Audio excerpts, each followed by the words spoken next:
Hi, everybody. Just wanting to make the catch-up lecture, just to record a bit of catch-up, to help introduce the unit, to help overlay some, or to make it clear what some of the things you're going to be doing in the unit are all about. And to do that, I want to go to a PowerPoint screen. So I'm just going to share a screen. So just bear with me a few minutes as I invoke a GarageBand aesthetic for this particular presentation.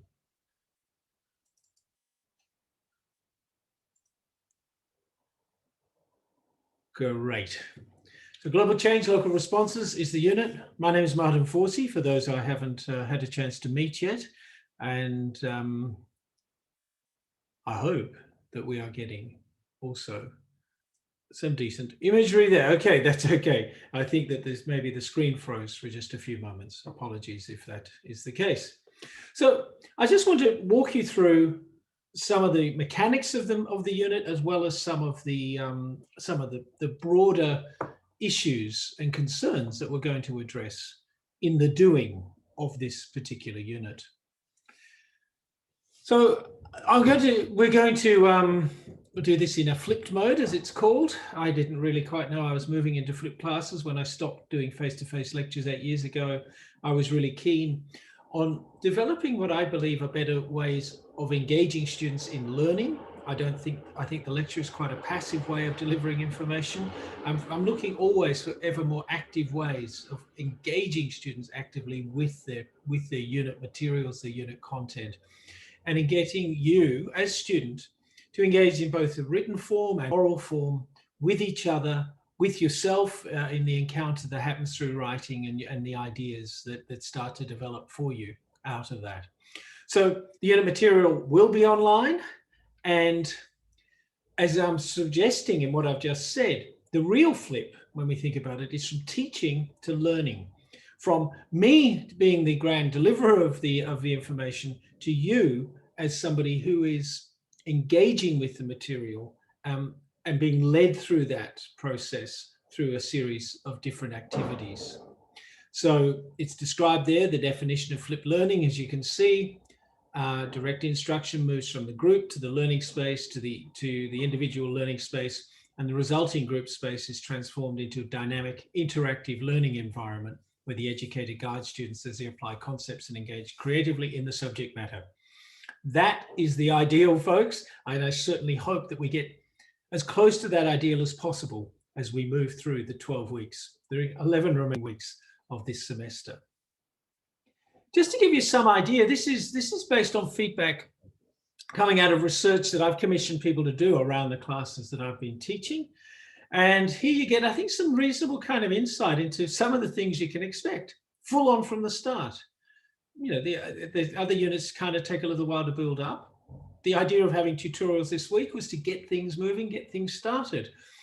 We've got 12 weeks. You're paying for your education. Perhaps it's a good idea for us to, really get engaged as quickly as we can and as effectively as we can. This gets going from the beginning. I like that. I knew what I was going to expect the rest of the semester, and I sort of liked having bits to do in the first week. I think also that you get also a sense from the second comment from both of these. A flipped sense is a better sense of individual responsibility. You don't have to do that. It's your own choice, is what the interviewee is suggesting there. But it's putting some responsibility onto your own shoulders for your own learning, and that is certainly a unabashed aim of what I'm doing here. It gets you more engaged as the third interviewee responds. You have to be switched on all the time, or maybe not all the time, but certainly for the times that you're engaging with the unit. It's a lot more work to do than previous units, perhaps, or at least it feels like that, but it's definitely worthwhile, and you can read the rest of it. It may well feel like that, folks, but one of the things that's always intrigued me is that we kind of work with this fiction that students do 10 hours of work on every unit a week, 10 hours of work. So you're working as if you're a full-time student, you're doing a 40-hour week. I do find if I set work that gets over about the 3 or 4 hour mark that we get a bit of a rebellion on our hands, which is interesting to reflect on. We've all got busy lives. You've all got plenty of other things to do. But what I'm just trying to put to you is, for each unit that you do, Well, it's almost like the old cliche, isn't it? Getting out of it what you put into it and what you're prepared to do in response to that. There is work laid out in this unit. It may seem like more, but the expectation's actually no different in terms of what's expected of you in terms of engaging the material. What you get here is it gets laid out for you what some of the expectations are about that. The unit architecture and rhythms are well worth emphasizing.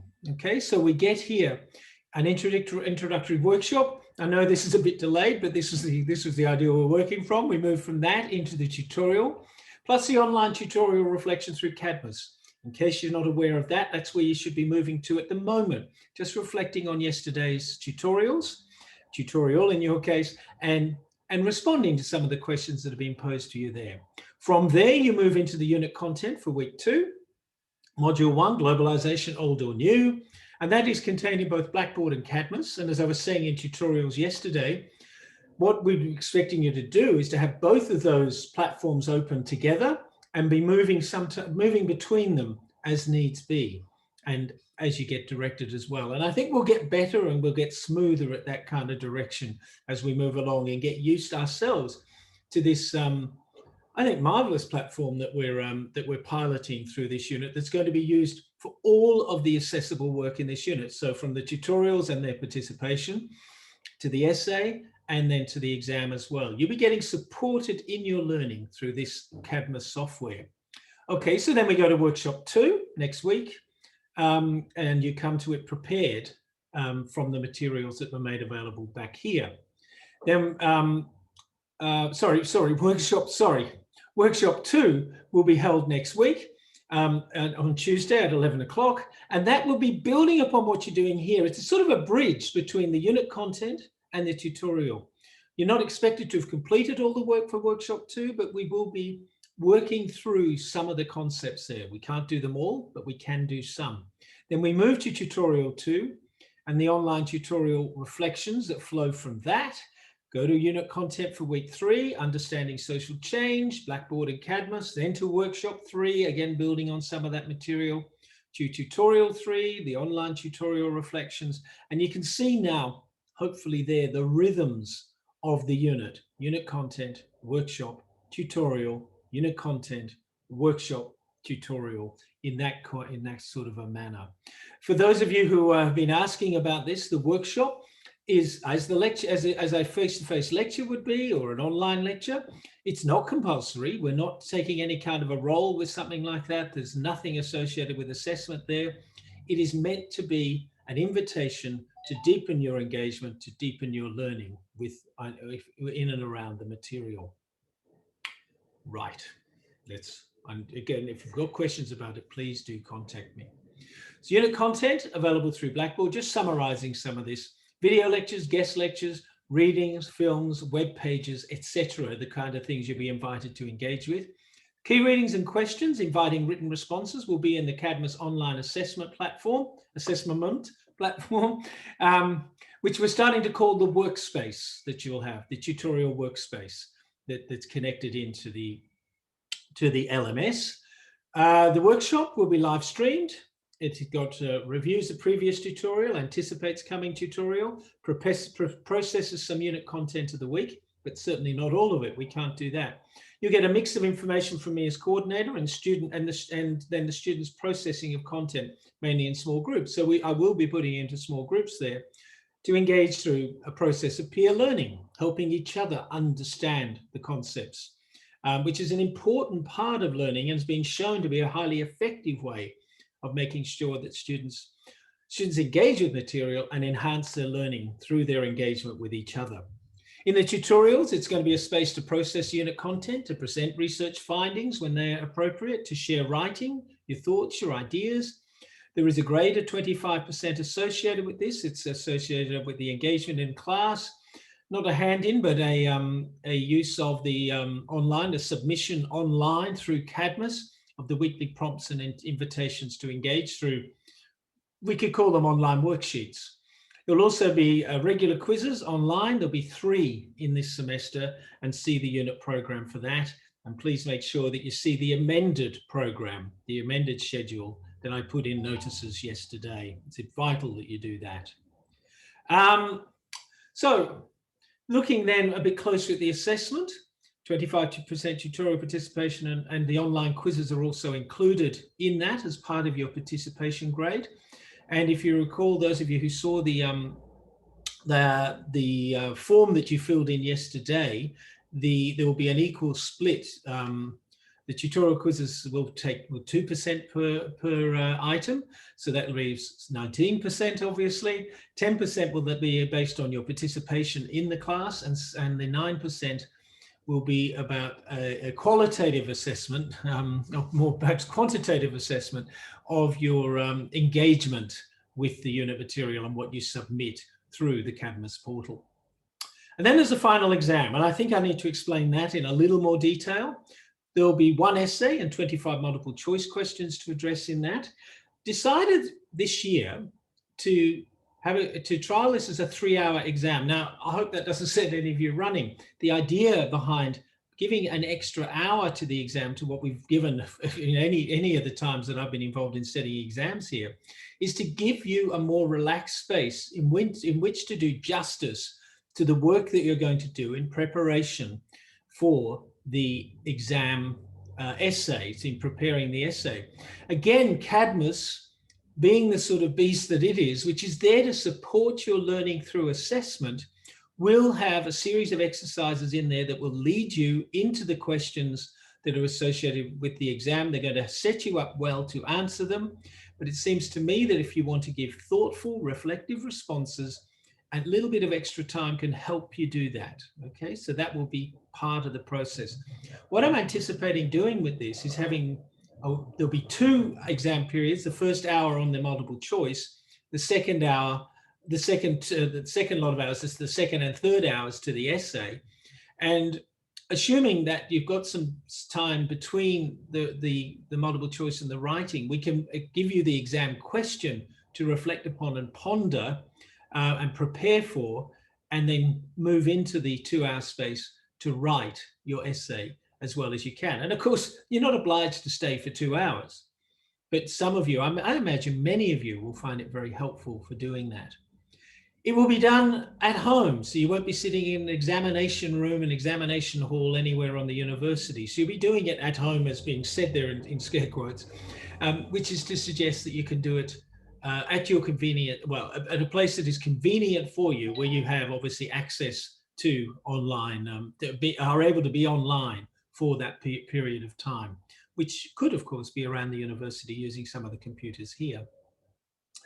The preparation, as I already indicated, will be supported through Cadmus, and it will also be, the exam will be administered through Cadmus, connecting to Turnitin as they do, so we can check if you're lifting materials from others without due acknowledgement.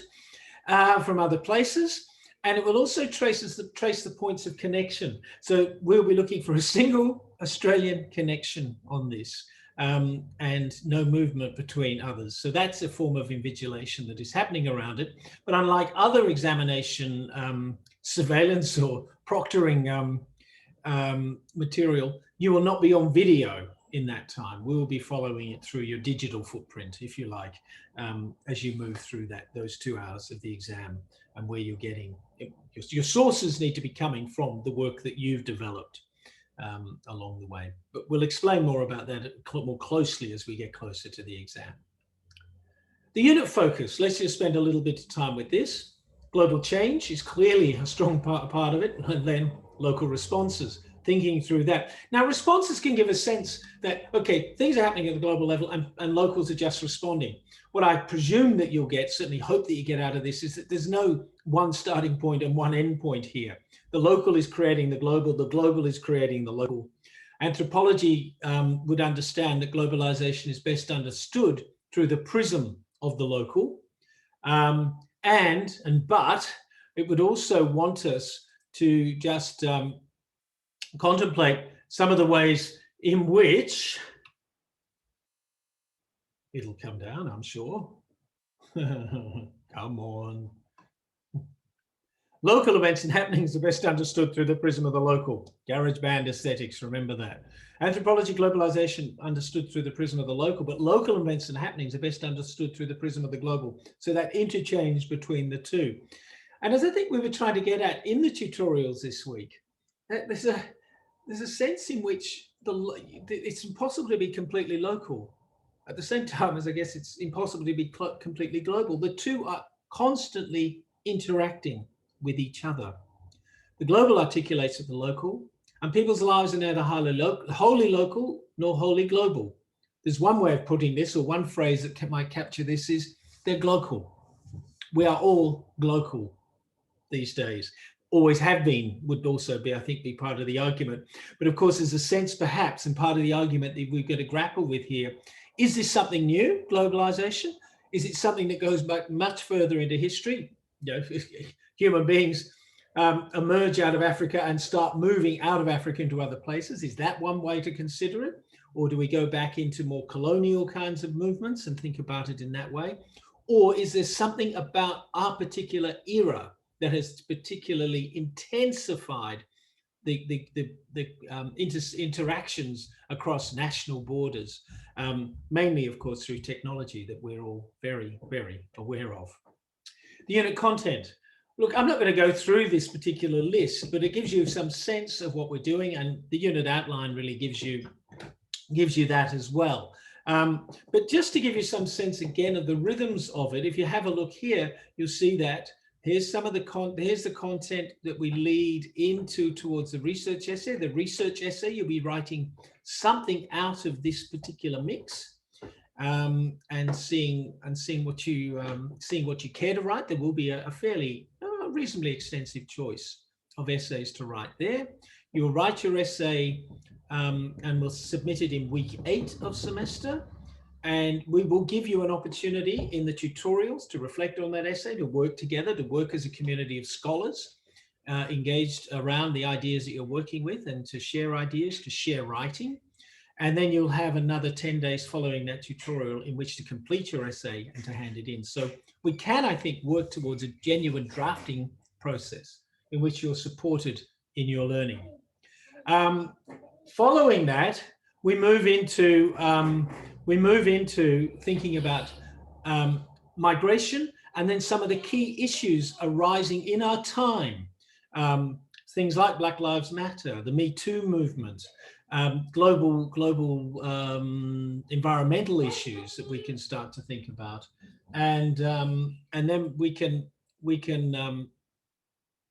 and then you'll be invited to contemplate these and to line this up, to start to think about notions of sociological imagination, and to apply, to see how well critical race theory helps explain some of the many different issues of our time, and how adequate is it in furthering our understanding of this world. We'll be entering into pretty significant debates that are very, very much hot issues in various parts of the world, no more so than in the USA, but it is an alive and an active debate here in Australia too. So engaging in this is, I think, to engage in key issues of our time in various ways.